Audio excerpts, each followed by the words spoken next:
is a truth universally acknowledged that a single man in possession of a good fortune must be in want of a wife.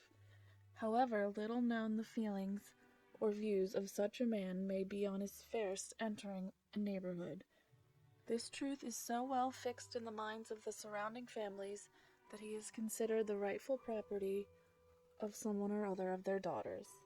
"My dear Mr. Bennet," said his lady to him one day, "have you heard that Netherfield Park is let at last?" Mr. Bennet replied that he had not. "But it is," returned she, "for Mrs. Long has just been here and told me all about it." Mr. Bennet made no answer. "Do you not want to know who has taken it?" cried his wife impatiently. "You want to tell me, and I have no objection to hearing it." This was invitation enough. "Why, my dear, you must know. Mrs. Long says that Netherfield is taken by a young man of large fortune from the north of England, that he came down on Monday in a chaise and four to see the place.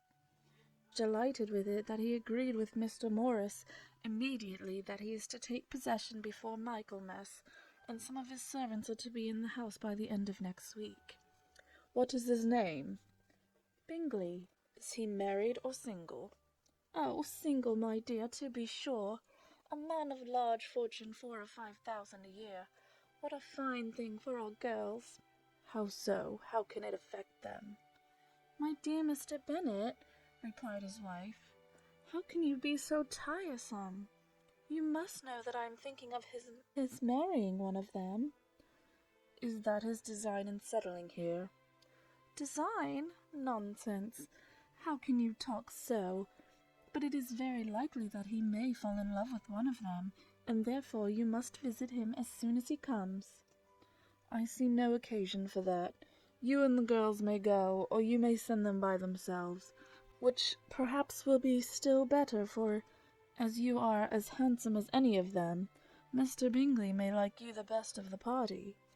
"My dear, you flatter me. I certainly have had my share of beauty, but I do not pretend to be anything extraordinary now. When a woman has 5 grown-up daughters, she ought to give over thinking of her own beauty. In such cases a woman has not often much beauty to think of. But, my dear, you must indeed go and see Mr. Bingley when he comes into the neighbourhood." "It is more than I engage for, I assure you." "But consider your daughters. Only think what an establishment it would be for one of them. Sir William and Lady Lucas are determined to go, merely on that account, for in general, you know, they visit no newcomers.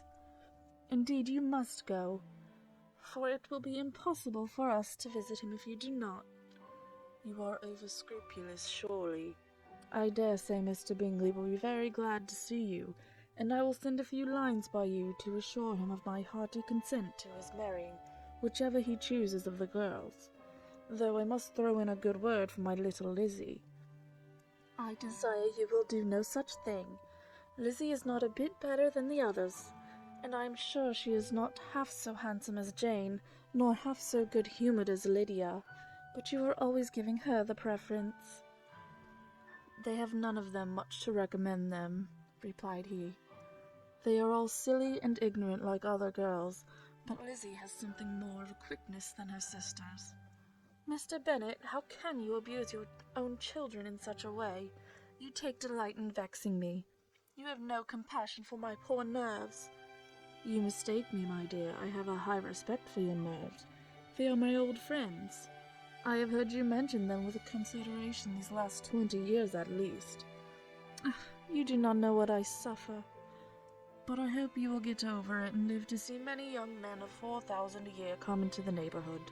It will be no use to us if 20 such should come, since you will not visit them. Depend upon it, my dear, that when there are 20 I will visit them all." Mr. Bennet was so odd a mixture of quick parts, sarcastic humour, reserve, and caprice, that the experience of 23 years had been insufficient to make his wife understand his character. Her mind was less difficult to develop. She was a woman of mean understanding, little information, and uncertain temper. When she was discontented, she fancied herself nervous. The business of her life was to get her daughters married. Its solace was visiting in news.